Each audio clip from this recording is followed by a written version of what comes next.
Assalamu alaikum and welcome to my YouTube channel Aqib Sattar. मेरे काफ़ी दोस्तों, स्टूडेंट्स और relatives they have started asking me questions कि आप अमेरिका कैसे आए हैं, स्टूडेंट वीज़ा कैसे लगा और कौन से प्रोसीजर है जिसके थ्रू आप स्टूडेंट वीज़ा, अमेरिका का स्टूडेंट वीज़ा आप हासिल कर सकते हैं। तो देन आई थॉट कि why not I should start a series like coming to America series. So this is the first episode. This may I will be talking on how to get student visa. First of all, before getting student visa, how to apply different universities.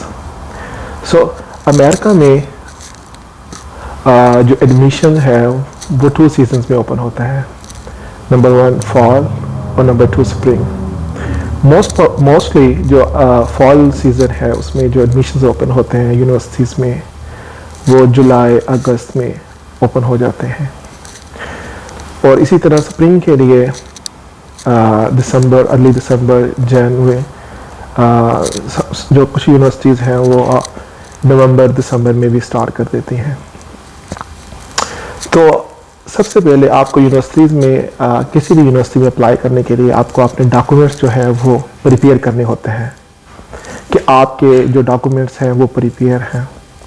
और दूसरा ये है कि आप universities की जो भी universities है, फॉर एग्जांपल आप किसी भी आपका जो मेजर प्रोग्राम है उसमें अप्लाई कर रहे हैं तो उसमें ये है कि आप एडमिशन डेडलाइन चेक करेंगे। नंबर 1 आप अपने डॉक्यूमेंट्स देखेंगे कि कौन से डॉक्यूमेंट्स रिक्वायर्ड हैं।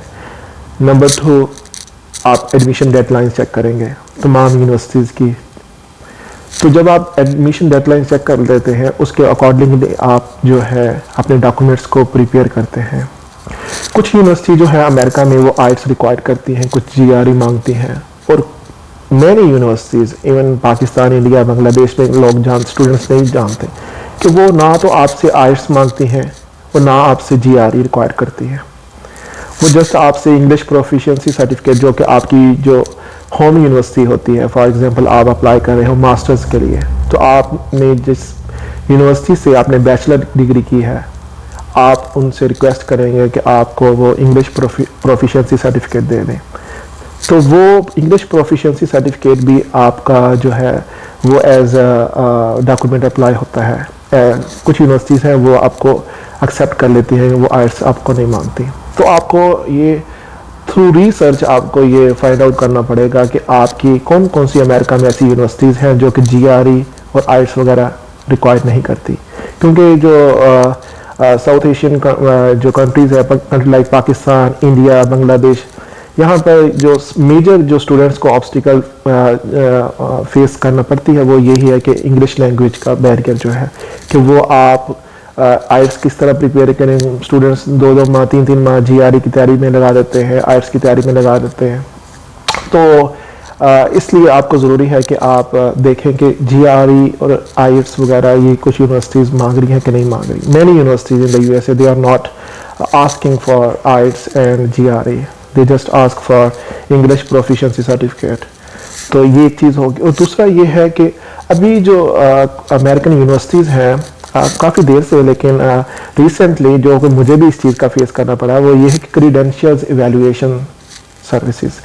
तो इसमें यह है कि आपकी जो डिग्री है और आपकी जो ट्रांसक्रिप्ट है उसकी वो इवैल्यूएशन मांगते हैं, क्योंकि अमेरिकन ग्रेडिंग सिस्टम और Pakistani Indian grading system both are different.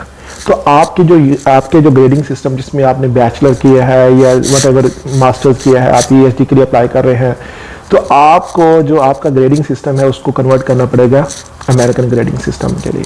तो उसके लिए मल्टीपल ऑर्गेनाइजेशंस हैं जिसमें world education services number top पे है, जिसमें मैंने खुद भी मेरा एक्सपीरियंस है वर्ल्ड एजुकेशन सर्विसेज का।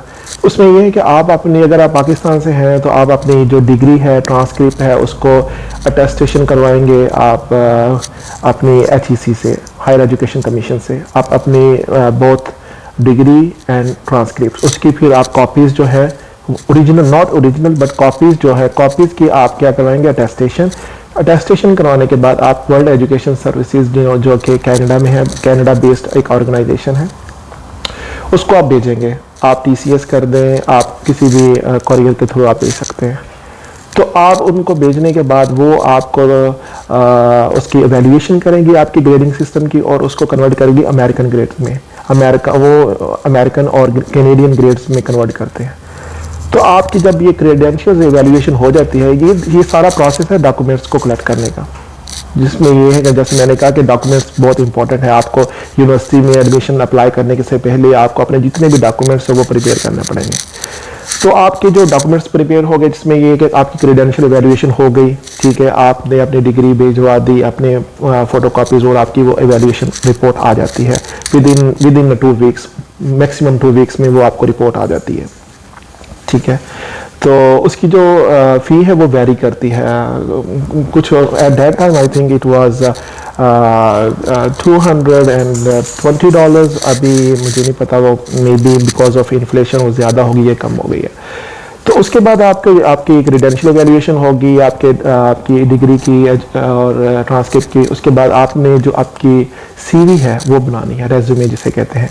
आपने रेज्यूमे एक प्रॉपर क्योंकि आप किसी भी यूनिवर्सिटी में या जॉब के लिए अप्लाई करते हैं तो आपकी रेज्यूमे देखी जाती है कि आपका पास्ट एक्सपीरियंस क्या था। तो आपने रेज्यूमे पर एक बिल्डअप करनी है, एक अच्छी एक प्रोफेशनल रेज्यूमे होनी चाहिए। और थर्ड जो है, दैट इज़ वेरी इंपॉर्टेंट, जब भी आप किसी यूनिवर्सिटी में अप्लाई करते हैं तो वो पर्सनल स्टेटमेंट मांगते हैं। कुछ यूनिवर्सिटीज़ हैं पर्सनल स्टेटमेंट के साथ आपसे ऐसे भी लिखवा लेते हैं। तो पर्सनल स्टेटमेंट जो है उसके अंदर इंशाल्लाह वो मैं एक सेपरेट सीरीज़ बताऊँगा, जिसमें मैं बताऊंगा कि पर्सनल स्टेटमेंट में आपने क्या क्या लिखना होता है।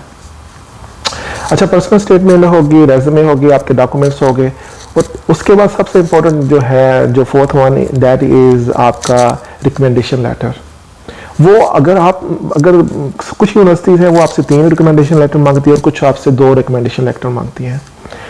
तो जो आपकी जो यूनिवर्सिटीज़ है जिसमें आपने बैचलर किया है या मास्टर्स किया है, आप उनके जो प्रोफेसर्स हैं उनसे आपने रिकमेंडेशन लेटर लें।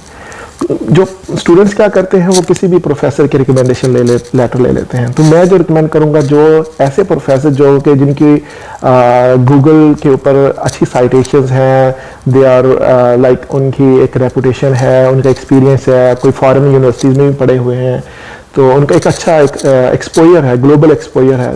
ट्राई करें, कोशिश करें कि उनका एक आप रिकमेंडेशन लेटर लें।